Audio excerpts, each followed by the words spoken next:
سیدنا عبداللہ ابن عمر رضی اللہ تعالی عنہما سے آل خالد بن اسید کے ایک آدمی نے آ کے سوال کیا۔ ہمارے ہاں بھی ایسا ہی معاشرے میں پایا جاتا ہے کہ کسی بھی آیت اور حدیث کے ظاہری معنی پر غور کیا جاتا ہے، یعنی اس کا اصل مفہوم نہیں سمجھا جاتا، بس اس کے ظاہر پر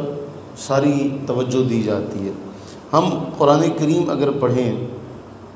اور قرآن کریم میں سورہ نساء کی یہ آیت اگر ہم اس کی تلاوت کریں، سورہ نساء کی آیت نمبر 101، اس میں یہ ارشاد ہوا وَإِذَا ضَرَبْتُمْ فِي الْأَرْضِ فَلَيْسَ عَلَيْكُمْ جُنَاحٌ أَن تَقْصُرُوا مِنَ الصَّلَاةِ إِنْ خِفْتُمْ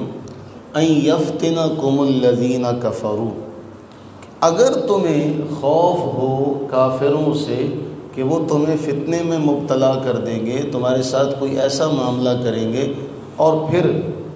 اگر ایسے عالم میں تم زمین میں سفر کرو تو تم پر کوئی حرج نہیں ہے کہ تم نماز میں قصر کرو۔ اب جو آل خالد بن اسید کے جس شخص نے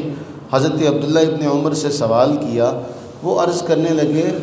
کہ اِنَّا نَجِدُ صَلَاةَ الْخَوْفِ فِي الْقُرْآنِ وَصَلَاةَ الْحَضْرِ، بھئی ہمیں تو قرآن کریم میں خوف کے حوالے سے نماز خوف کا ذکر ملتا اور گھر کی نماز کا ذکر ملتا ہے۔ قرآن کریم فرما رہا ہے فَإِذَا اطْمَأْنَنْتُمْ، جب تم اطمینان کی حالت میں آ جاؤ تو نماز قائم کرو۔ ہمیں یہ جو سفر کی جو نماز آپ پڑھتے ہیں اس کا تذکرہ تو کہیں نہیں مل رہا۔ میں نے جو آیت پڑھی اس میں بھی ذکر ہوا ان خفتم ان یفتنکم الذین کفروا، اگر تمہیں خوف ہو کافروں سے کہ وہ تمہیں نقصان پہنچائیں گے، تمہیں فتنے میں ڈالیں گے، اگر تمہیں کافروں کے ایذا پہنچائے جانے کا خوف ہو۔ اب حضرت عبداللہ ابن عمر رضی اللہ عنہ نے جو جواب دیا وہ بہت اہم ہے۔ سوال کیا ہوا کہ جی اس نماز کا تو ذکر قرآن کریم میں ہمیں ان لفظوں میں ملتا ہی نہیں ہے کہ اللہ نے فرمایا ہو کہ جب سفر کرو تو نماز قصر کرو۔ ہاں، خوف کے ساتھ اس کو متعلق کیا۔ اب حالت امن ہے، اب بھی نماز جو ہے وہ قصر کی جاتی ہے۔ حضرت عبداللہ ابن عمر نے جو جواب دیا وہ بہت اہم ہے۔ یہ جو ہم چونکہ چنا کے اگرچہ مگرچہ والی بات میں پڑھتے ہیں، اس کا حضرت عبداللہ ابن عمر نے بڑا بہترین حل پیش کیا۔ فرمایا ان اللہ تعالی بعث محمدا صلی اللہ علیہ وسلم ولا نعلم شیئا فانما نفعل کما رأینا محمدا صلی اللہ علیہ وسلم یفعل۔ فرمایا جب اللہ نے رسول اللہ صلی اللہ علیہ وسلم کو مبعوث فرمایا تب ہم کچھ نہیں جانتے تھے، اور ہم وہی کریں گے جو ہم نے محبوب کریم علیہ السلام کو کرتے ہوئے دیکھا۔ جب بھیجا ہم جانتے ہی کچھ نہیں تھے، تو ہمیں آج بھی اس طرح کا کوئی معاملہ نہیں ہے کہ ہم اس کی طے میں جائیں کہ جی ایسے تھا تو ایسے تھا۔ ہم نے جو رسول اللہ صلی اللہ علیہ وسلم کو کرتے ہوئے دیکھا اسی طرح ہم کرتے رہیں گے۔ یعنی اب جو یہ کہتے ہیں کہ جی ہمارے لیے صرف قرآن کافی ہے، آج کے دور میں بہت سارے لوگ آپ کو ملیں گے، بڑے بڑے فتنے ہیں جو بڑی تیزی کے ساتھ پھیل رہے ہیں، جو احادیث کے ذخیرے پر انگلیاں اٹھاتے ہوئے طرح طرح کے شکوک و شبہات پیدا کرنے کی کوشش کریں گے کہ جی حدیثیں تو اتنے سال بعد لکھی گئیں، 100 سال بعد لکھی گئیں، یہ جو احادیث کے مجموعے ہیں یہ اتنے سال بعد لکھے گئے، ان کی کیا ایتھینٹسٹی ہے کہ یہ صحیح بھی ہیں کہ نہیں ہے، معاذ اللہ ثم معاذ اللہ۔ اب یہ ان کے علم میں ہی نہیں ہوگا، ان کے علم میں ہی نہیں ہوگا کہ بھی حدیث کی کتاب صحیح بخاری سے شروع نہیں ہو رہی۔ میں نے آپ سے ذکر کیا ایک بار کہ ہمارے پاس ایک بہت بڑے ڈاکٹر جو تھے وہ تشریف لائے، کہنے لگے آپ کو پتہ ہے یہ تو حدیث صحیح بخاری سے اس کا آغاز ہوا۔ میں نے کہا جی آپ کے علم میں یہ بات ہونی چاہیے کہ سب سے پہلے حدیث کی کتاب صحیح بخاری نہیں ہے، کہ اگر آپ یہ اعتراض کریں کہ احادیث طیبہ